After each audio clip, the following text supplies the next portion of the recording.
처음에는 그저 시어머님께서 저를 몹시도 미워하시는 줄로만 알았습니다.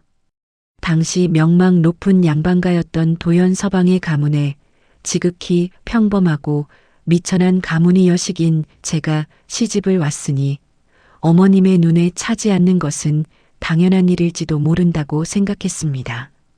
하지만 어머님의 서슬 퍼런 눈빛과 송곳 같은 말들은 매번 제 가슴 깊은 곳에 자자하게 박혔습니다.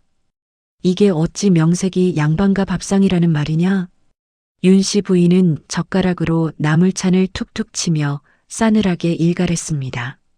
국은 맹탕이고 차는 간도 맞지 않는구나. 내 친정 어미는 지아비 섬기는 법과 가문의 가도를 이리도 가르치지 않았단 말이냐? 미천한 태생은 어쩔 수 없구나. 죄송합니다. 다시 배워 올리겠습니다.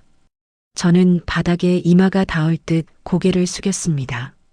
매일같이 이어지는 모진 구박과 얼음장 같은 집안 공기 속에서 저는 점점 숨을 쉬는 법조차 잊어가고 있었습니다. 피가 마르고 뼈가 깎이는 듯한 나날이었습니다. 그런데 그 모진 시어머님께서 사실은 제 목숨을 살리려 하셨다는 걸 알게 된 건 모든 것이 피로 물들어 끝난 뒤였습니다. 이 가문에 시집 온 지 어느덧 반년. 남들은 깨가 쏟아질 신혼이라며 저를 부러워했지만 제게 이 집은 거대한 감옥이자 지옥이었습니다. 새벽마다 얼음장처럼 차가운 부엌 바닥에 무릎을 꿇고 앉아 매캐한 연기를 마시며 불을 지피고 밥을 지었습니다. 손끝이 부르트고 갈라져도 지아비를 위해 정성을 다했습니다. 하지만 상을 마주한 윤 씨 부인의 얼굴은 언제나 한겨울 서리처럼 차가웠습니다. 도연 서방의 입맛이 무얼 원하는지 아직도 모른단 말이냐? 조정일로 관아에서 밤낮으로 고생하는 지아비에게 이딴 부실한 상을 올리다니 내가 정녕 미치지 않고서야 이럴 수 없다. 곁에서 묵묵히 밥을 먹던 도연 서방이 부드러운 목소리로 만류했습니다. 어머니, 안 그래도 연하가 매일 새벽마다 고생이 많습니다. 너무 다그치지 마십시오. 윤 씨 부인은 콧방귀를 뀌며 수저를 탁 내려놓았습니다. 흥, 제 마누라 귀한 줄만 알고 감싸고 도는 꼴 좀 보거라. 가관이구나. 이상한 일이었습니다. 시어머님은 늘 도연 서방이 보는 앞속에서만 더욱 잔인하게 저를 몰아세우셨습니다. 정작 도연 서방이 자리를 비우고 관아로 출근했을 때는 매서운 독설 대신 차라리 저를 없는 사람 취급하며 시선을 피하곤 하셨지요. 식사가 끝난 뒤 방으로 들어온 도연 서방은 다정하게 제 거친 손을 감싸주었습니다. 부인, 너무 상심하지 마시오. 어머니는 원래 성정이 저리 굳고 까다로우신 분이요. 내가 부인의 마음을 다 아니 너무 마음에 두지 마시오. 예, 서방님. 신경 써주셔서 감사합니다. 그 따뜻한 손길과 다정한 음성에 잠시 위로를 받는 듯 했습니다. 그러나 그날 밤, 낮 동안 쌓인 서러움에 홀로 이불을 뒤집어 쓰고 눈물을 삼키고 있을 때였습니다. 굳게 닫힌 방문 앞에 인기척이 느껴지며 누군가 멈춰 섰습니다. 문창살 너머로 비치는 실루엣은 분명 시어머님이었습니다. 그분은 한참 동안이나 방 안에서 들려오는 제 거친 흐느낌을 조용히 듣고만 계셨습니다. 방 안으로 들어와 더 모질게 다그치지도 않고 그렇다고 따뜻하게 위로하지도 않은 채 그저 어두운 마당 한 구석에서 조용히 아주 조용히 서 계실 뿐이었습니다. 다음 날 아침 욱신거리는 몸을 이끌고 우물가에서 무거운 녹그릇들을 씻고 있었습니다. 물을 기르며 그릇을 옮기다 그만 헐거워진 저고리 소매가 위로 거쳐 올라갔습니다. 그 순간 허옇게 드러난 제 팔뚝 위에 시퍼렇게 멍든 자국들이 적나라하게 드러났습니다. 그 상처는 무엇이냐? 어느새 다가왔는지 윤 씨 부인이 제 팔을 내려다보고 있었습니다. 저는 소스라치게 놀라 서둘러 소매를 내리며 변명했습니다. 아, 별것 아닙니다. 어머님. 어제 장독을 옮기다가 크게 부딪혔습니다. 그 순간이었습니다. 늘 얼음장처럼 굳어있던 시어머님의 눈빛이 사정없이 흔들렸습니다. 분노도 멸시도 아닌 깊은 공포와 절망이 뒤섞인 눈빛이었습니다. 어머님은 입술을 바르르 떨며 중얼거리셨습니다. 맞고도 참고 살 상이로구나. 예, 어머님 무슨 말씀이신지. 미련한 것. 참으로 미련하고 둔해 터진 것이로다.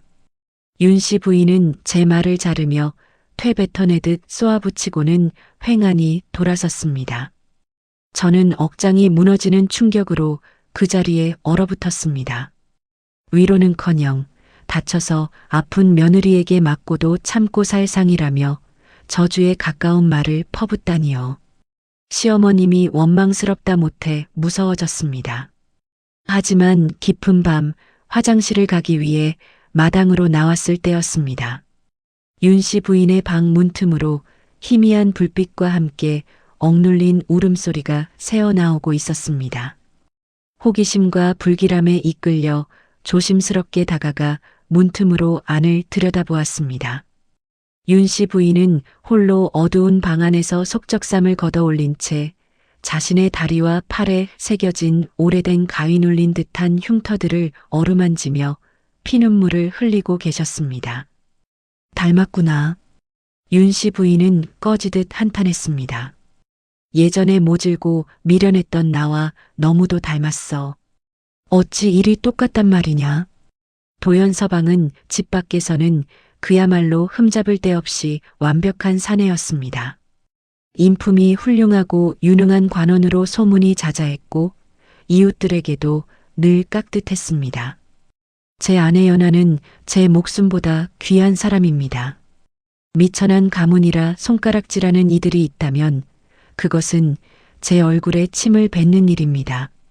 장터나 가문 모임에서 도연서방이 저를 끔찍이 아끼며 늘어놓는 말에 마을 안악들은 하나같이 입을 모아 저를 부러워했습니다. 참으로 자상하고 복 많은 서방을 두셨구려. 저런 신랑이 어디 또 있겠소? 모두가 저를 세상에서 가장 행복한 여인이라 믿었습니다. 하지만 집 대문이 닫히고 우리 둘만의 방으로 들어와 문이 닫히는 순간 그 사람의 얼굴은 180도 완전히 달라졌습니다. 오늘은 관아일로 좀 늦으셨습니다. 안 그래도 걱정했습니다. 서방님. 겉옷을 받아들려 다가가는 저를 도연서방은 싸늘한 눈빛으로 내려다보았습니다. 낮에 그 다정하던 미소는 온데간데 없었습니다. 감시하느냐? 예, 그게 무슨 말씀이신지. 내 행적을 내까짓게 감시하고 캐묻는 것이냐고 물었다. 도연서방은 홧김에 탁자 위에 있던 사기잔을 벽으로 던져 산산조각을 냈습니다. 눈이 벌겋게 뒤집힌 채 짐승 같은 소리를 지르는 그의 모습에 저는 공포에 질려 바닥에 주저앉았습니다. 낮의 다정함은 간데없고 제 앞에는 낯선 괴물이 서 있었습니다. 제 팔뚝의 멍들 역시 그가 며칠 전 사소한 말다툼 끝에 제 팔을 억세게 쥐고 흔들며 던져 생긴 것이었습니다. 그런데 더 무서운 것은 그 다음이었습니다. 광기를 부리던 도연서방은 갑자기 제 앞에 털썩 무릎을 꿇더니 제 치맛자락을 붙잡고 어린아이처럼 엉엉 울기 시작했습니다. 미안하오. 부인 내가 잠시 미쳤었나 보오. 관아에서 스트레스가 심해서 나도 모르게 부인만은 날 버리지 마시오. 나를 떠나지 마시오. 제발. 그 사람은 늘 그랬습니다. 별것도 아닌 일에 불같이 화를 내고 물건을 부수고 저를 칠 것처럼 위협하다가도 이내 무릎을 꿇고 울며 다시 다정하게 굴었습니다. 저는 바보같이 그것이 저를 너무도 사랑해서 생기는 집착이자 사랑의 한 형태라고 믿었습니다. 그가 가끔 보이는 다정함에 매달려 폭력의 전조를 외면하고 있었던 것입니다. 어느 날 오후 윤 씨 부인이 마당을 쓸고 있던 저를 은밀히 방으로 불렀습니다. 그리고 앉자마자 날카로운 목소리로 명령했습니다. 당장 이 집을 떠나거라. 어머님, 그게 무슨 말씀이십니까? 제가 또 무슨 잘못이라도. 묻지 말고 당장 떠나란 말이다. 몸에 아이가 생기기 전에, 발목이 잡히기 전에 당장 이 집을 나가거라. 눈물을 왈칵 쏟아지며 가슴이 찢어지는 것 같았습니다. 제가 그리도 싫으십니까? 미천한 가문이 여식이라 끝내 용납이 안 되시는 겁니까? 윤 씨 부인은 입술을 질끈 깨물며 차갑게 쏘아붙였습니다. 정 때문에 버티고 미련하게 사랑이라 믿으며 버티면 결국 내 남은 평생이 후회가 될 것이다. 내 말이 잔소리 같으냐? 당장 내 친정으로 가든 아무도 모르는 곳으로 도망치든 하거라. 저는 굳게 오해했습니다. 시어머님이 나를 멸시하여 기어이 이 가문에서 내쫓으려 악독하게 구는 것이라고 생각했습니다. 하지만 그날 밤 모두가 잠든 새벽이었습니다. 잠결에 부스럭거리는 소리에 눈을 뜨니 윤 씨 부인이 도연 서방 몰래 제 방 구석에 있던 보퉁이를 열고 무언가를 집어넣고 계셨습니다. 묵직한 주머니 속에서 짤랑이는 소리가 났습니다. 은전 꾸러미였습니다. 여전히 싸늘한 안색일 줄 알았던 윤 씨 부인의 눈에서 굵은 눈물이 흘러내려 뺨을 적시고 있었습니다. 어머님은 제 보퉁이를 꼭 쥐고 울먹이는 목소리로 나직하게 을조렸습니다. 살아라, 제발 살아서 도망치거라. 연하야, 나처럼 미련하게 맞아가며 뼈를 묻지 말고 제발 살아서 가거라. 며칠 뒤 하늘이 무너질 듯 천둥번개가 치고 장대비가 쏟아지던 밤이었습니다. 도연 서방은 밖에서 잔뜩 술에 취해 옷같이 하얗던 눈이 완전히 풀린 채 돌아왔습니다. 밥상 가져와. 당장? 예, 서방님. 잠시만 기다리십시오. 부엌에서 다급히 따뜻하게 데운 상을 내왔지만 그는 상을 받자마자 국그릇에 손을 대보더니 소리를 질렀습니다. 식었잖아. 이 쓸모없는 년이 지아비를 이딴 식으로 대접해. 콰당탕? 도연 서방은 발로 밥상을 걷어찼습니다. 뜨거운 국물과 반찬이 방바닥에 사방으로 튀었습니다. 그는 공포에 질린 제 머리채와 멱살을 한 손으로 거칠게 움켜쥐었습니다. 숨이 턱 막히고 당장이라도 주먹이 날아올 것 같은 절체절명의 순간이었습니다. 당장 그 손 놓아라. 그때 거센 빗속을 뚫고 윤 씨 부인이 방문을 부술 듯 열며 소리쳤습니다. 어머님의 손에는 몽둥이가 있었습니다. 어머니, 빠지십시오. 내 집안일입니다. 도연이 이를 갈며 말했지만 윤 씨 부인은 눈 하나 깜짝하지 않고 도연의 앞을 가로막았습니다. 내 애비놈처럼 너도 결국 피를 못 속이고 살기가 될 셈이냐? 지아비랍시고 여인을 때려잡던 내 애비놈의 짓거리를 이 집안에서 또 보란 말이냐? 당장 그만하지 못할까? 도연 서방은 이를 갈며 시근덕거리며 밖으로 나갔습니다. 바닥에 쓰러져 목을 쥐고 떨고 있는 제 앞에 윤 씨 부인은 품에서 주섬주섬 종이에 쌓인 약첩과 지도 한 장을 내려놓으셨습니다. 매정하게 돌아서기 전 어머님이 제 귀에 대고 잔인하도록 명확하게 속삭였습니다. 그놈이 관아에서 파직 위기에 처해 눈이 뒤집혔다. 머지않아 본색을 완전히 드러낼 게야. 도망칠 준비를 해두거라. 이번이 마지막 기회다. 며칠 뒤 깊은 새벽 갈증이 나 물을 마시러 가던 저는 우연히 시어머님의 방 앞을 지나게 되었습니다. 미닫이문 틈새로 촛불빛과 함께 처절한 흐느낌이 흘러나왔습니다. 내가 그때 그 인간을 죽이고 도망쳤어야 했는데 미련하게 가문을 지키겠다고 버티다가 결국 내 아들놈까지 똑같은 괴물로 만들었구나. 내 죄다, 내 죄야.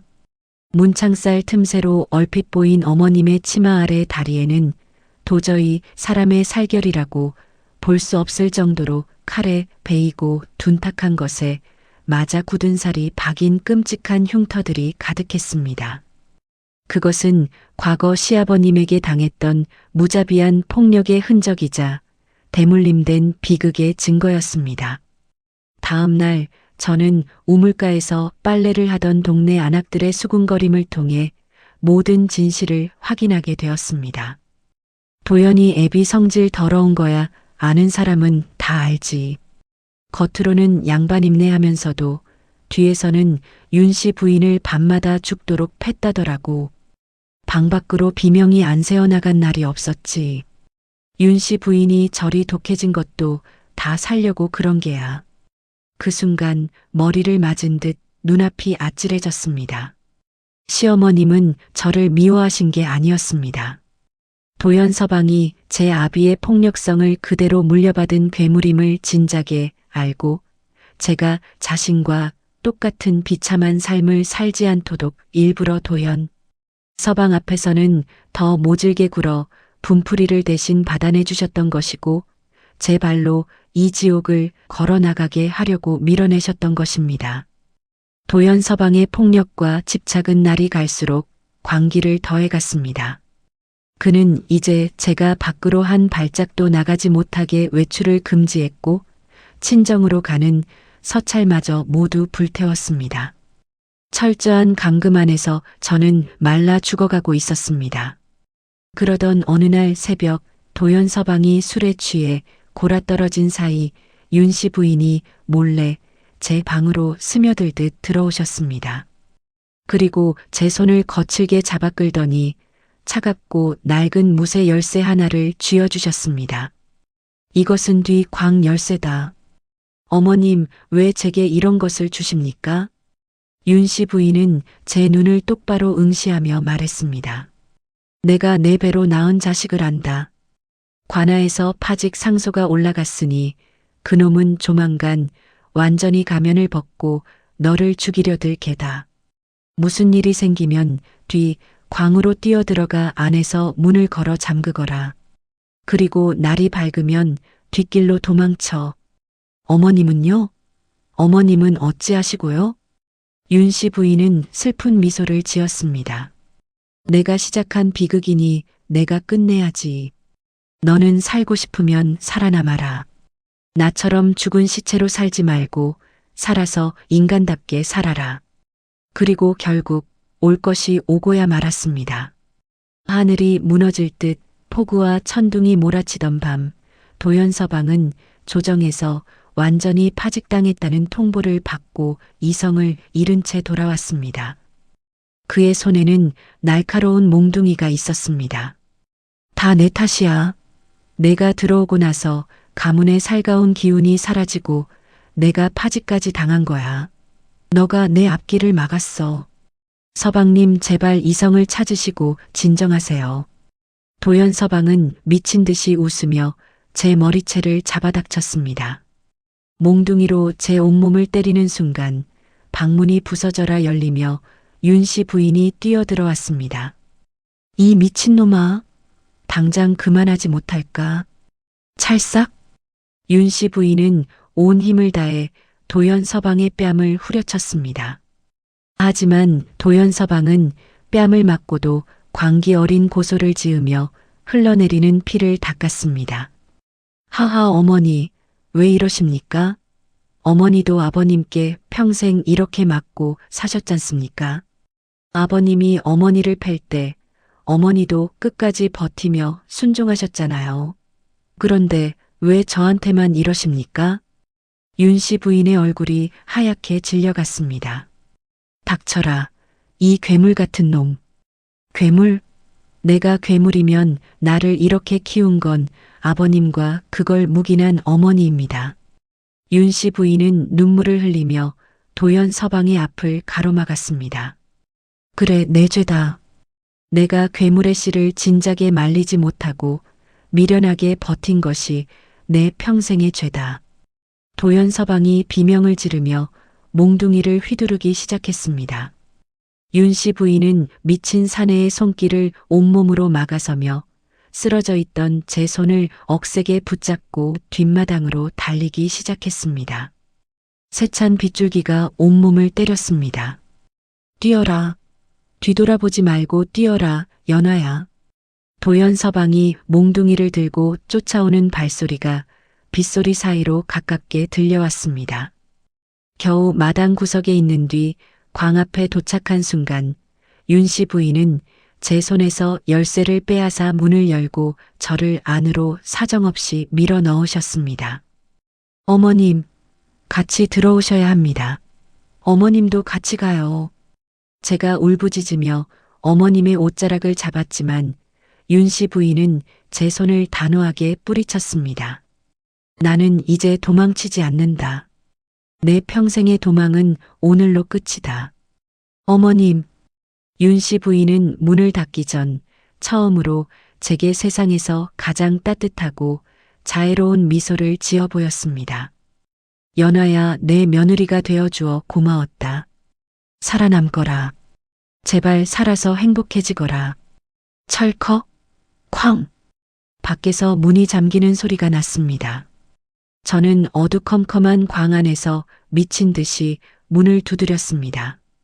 문 밖에서는 이내 거친 몸싸움 소리와 둔탁한 타격음, 그리고 윤 씨 부인의 처절한 비명이 이어졌습니다. 도연 서방의 광기 어린 고함 소리가 폭우 속에 섞여 들렸습니다. 그리고 얼마 후 무언가 무거운 것이 바닥에 쓰러지는 소리와 함께 아무 소리도 나지 않았습니다. 이내 사방은 지독한 정적에 휩싸였습니다. 빗소리만이 광의 지붕을 사정없이 두들길 뿐이었습니다. 저는 숨을 죽인 채 밤새도록 흐느끼며 날이 밝기만을 기다렸습니다. 그로부터 몇 달의 시간이 흘렀습니다. 가문의 비극이 관아에 알려진 후 저는 어머님이 전해주신 은전 꾸러미를 들고 고향에서 아주 멀리 떨어진 낯선 고을로 내려왔습니다. 그리고 그곳에 작고 소박한 주막을 하나 열었습니다. 주막의 가장 따뜻하고 볕이 잘 드는 벽 한편에는 기억을 더듬어 정성스레 그린 윤 씨 부인의 초상화를 걸어두었습니다. 그림 속 어머님은 생전의 날카로운 모습이 아닌 마지막 밤 제게 보여주셨던 인자한 미소를 짓고 계십니다. 주막을 찾은 한 단골 손님이 신기한 듯 초상화를 바라보며 물었습니다. 주모, 저 벽에 걸린 고우신 분은 누구시오? 친정어머니시오? 저는 하던 일을 멈추고 초상화를 아련하게 바라보며 입가에 잔잔한 미소를 띄운 채 대답했습니다. 제 목숨을 구원해 주신 세상에서 가장 자애로운 제 어머니이십니다. 손님이 나가고 조용해진 저녁, 저는 갓 지어 김이 모락모락 나는 따뜻한 쌀밥과 정성스레 끓인 장국 한 그릇을 정갈하게 담아 초상화 앞에 올려두었습니다. 어머님, 그곳에서는 이제 무서운 것도 아픈 것도 없이 이 따뜻한 밥 달게 드시고 편히 쉬십시오. 세상에는 사랑해서 따뜻하게 안아주는 사람도 있지만 자신이 처한 지옥에 물들지 않게 하려고 사랑하기 때문에 모질게 밀어내는 사람도 있다는 것을 어머님이 남겨주신 새 삶을 살아가는 저는 이제야 비로소 깊이 깨닫게 되었습니다. 창밖을 보니 어느새 길었던 장마가 끝나고 먹구름이 거친 하늘 사이로 맑은 햇살과 함께 푸른 새소리가 마당 가득 울려 퍼지고 있었습니다.